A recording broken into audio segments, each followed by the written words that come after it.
Betsy Woodruff, want to get you in on this next story. The increasingly open criticism of the president by top intel officials likely has its roots in the earliest days of Trump's presidency. Even as he transitioned to the White House, President Trump was unsparing in his criticism of the U.S. Intelligence Committee. You'll remember in December of 2016, the Washington Post reported on a secret CIA assessment that said Russia was trying to help Trump win the White House. The transition office responded in part that the report came from, quote, the same people that said Saddam Hussein had weapons of mass destruction. After BuzzFeed published the Steele dossier in January, President Trump erupted on Twitter, writing, intelligence agencies should never have allowed this fake news to leak into the public. One last shot at me. Are we living in Nazi Germany, he asked. He echoed that sentiment at his first news conference. I think it was disgraceful that the intelligence agencies allowed any information that turned out to be so false and fake out. I think it's a disgrace. And I say that, and that's something that Nazi Germany would have done and did do. That was 9 days before he was sworn into office. Then the day after the inauguration, he went to CIA headquarters where he spoke about his war with the media, inflated the size of his inauguration crowd, and gave a politically charged speech in front of the memorial wall for officers who gave their lives in service to the country. There is nobody that feels stronger about the intelligence community and the CIA than Donald Trump. The wall behind me is very, very special. Probably almost everybody in this room voted for me, but I will not ask you to raise your hands if you did. So, Betsy, it's just worth reminding people that the president didn't just wake up and have an adversarial relationship with the Intel community. He's been insulting them, compared them to Nazi Germany, as we heard there. So this is the logical outcome of the way he feels about some of the leadership in those groups.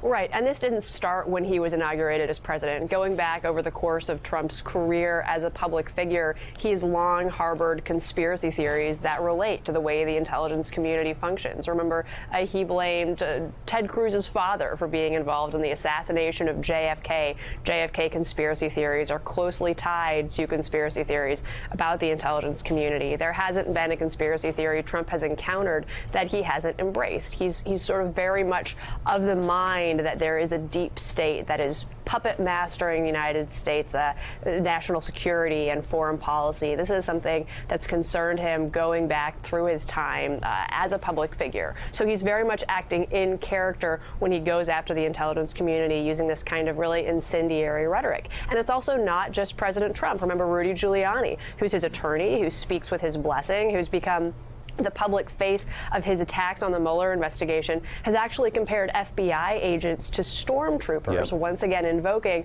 that Nazi imagery. So this is something that isn't just the president himself, but it's bleeding out through his administration, through the people who speak for him, and of course on Fox News, where Sean Hannity has really spearheaded attacks on the quote-unquote deep state and this campaign to try to revoke national security clearances. And that continued last night on Fox News. Admiral Stavridis, Casey mentioned General Mattis's name, and you know well General Kelly as well. What are those two men thinking as they watch this unfold and as they watch the President of the United States threaten a list of names with whom they've all worked? They've got to be just feeling it in their heart, because both of them have worked so closely with so many people on that list. And I'll point out two names on that list that all of us senior military absolutely revere. One is Robert Gates, former Secretary of Defense, and the other is Leon Panetta, former Secretary of Defense.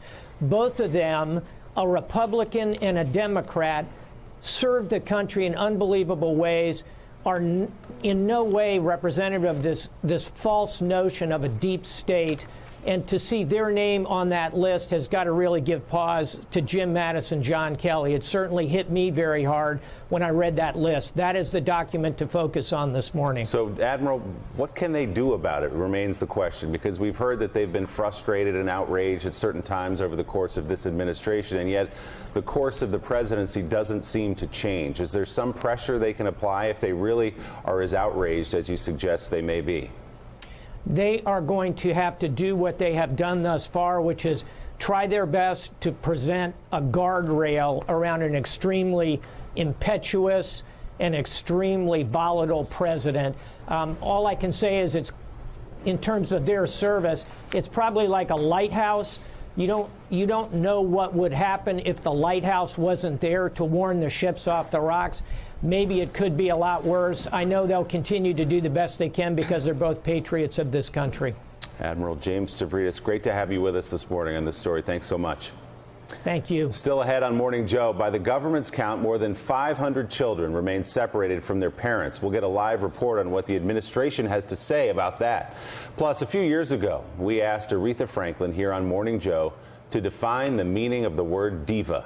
We'll show you her answer as we remember the life, the legacy, and the voice of an American icon. Thanks for checking out MSNBC on YouTube, and make sure you subscribe to stay up to date on the day's biggest stories. And you can click on any of the videos around us to watch more from Morning Joe and MSNBC. Thanks so much for watching.